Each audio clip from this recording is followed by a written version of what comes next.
राज्यात मान्सूनने जोरदार धडक दिली आहे। अशात विविध जिल्ह्यांना मुसळधार पावसाचा इशारा देण्यात आलाय। पुणे वेधशाळेने दिलेल्या माहितीनुसार 13 जून रोजी कोकण आणि मध्य महाराष्ट्रातील जिल्ह्यांमध्ये काही ठिकाणी विजांच्या कडकडाट आणि वादळी वाऱ्यासह मुसळधार ते अतिमुसळधार पावसाची शक्यता वर्तवण्यात आली आहे। 13 जूनला राज्यभरात पावसाची स्थिती काय असेल जाणून घेऊया।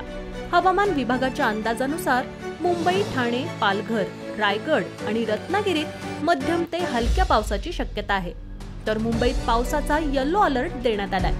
दिवसभर इथलं कमाल तापमान 32 अंश सेल्सिअस आणि किमान तापमान 29 अंश सेल्सिअस एवढं असेल, तर पुण्यात हवामान ढगाळ असण्याची शक्यता आहे। शहराच्या काही भागात मध्यम पाऊस पडू शकतो, त्यामुळे नागरिकांनी छत्री, रेनकोट घेऊनच घराबाहेर पडावं। उद्या पुण्याचं तापमान कमाल 35 अंश सेल्सिअस आणि किमान 27 अंश सेल्सिअस एवढं असेल।